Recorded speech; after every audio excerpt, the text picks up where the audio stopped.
Joining us now, retired Army Major, House Foreign Affairs Committee member, and House Homeland Security Committee member, Congressman Mark Green. Congressman, it's great to have you on the program today to delve into this horrific situation. What Nikki Haley is bringing up about the $6 billion was actually the last chess move in a line of moves, missteps by this administration that have brought us here. But people on the right are asking the question, how did we get here?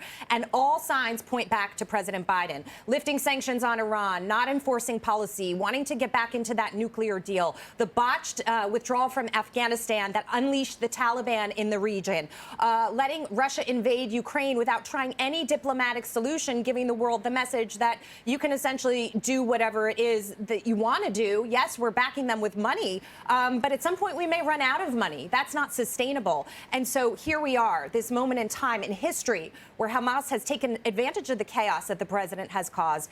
I'm just wondering where we go from here. What we've got to do is reverse course at the White House, and hopefully they'll get educated that bad people, are going to do bad things. They want to make friends with the Ayatollahs. They want to make friends with people who want to hurt America and hurt Israel. And hopefully this has opened their eyes. For them to suggest that the $6 billion didn't make a difference shows that perhaps they haven't learned their lesson yet. And I agree with you 100%. Vladimir Putin decided to invade Ukraine the day we very weakly ran away from Afghanistan. Look, the Democrats don't understand the difference between a good guy and a bad guy. They want to make a deal with Iran. They want to have an open border that facilitates cartels doing drugs, sending drugs and human trafficking. They want to street violent criminals and go after law enforcement. They don't know the good guy from the bad guy. And I don't understand, but clearly the world is showing us that totalitarian dictators are going to do what they say.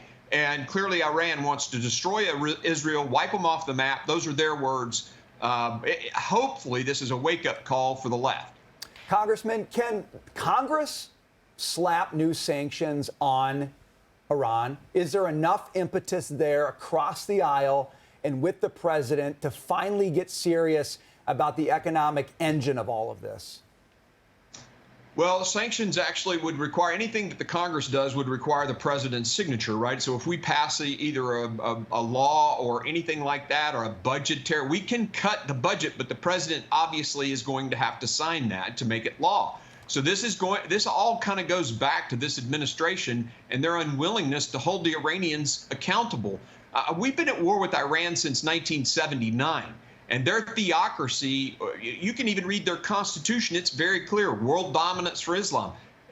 They just don't get it. Again, hopefully they will. But those sanctions are essential to shutting down. Maximum pressure is the right, strategy to take here.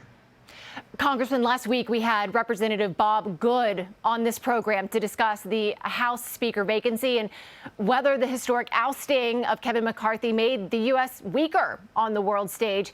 Your colleague called our concerns silly. Listen to this.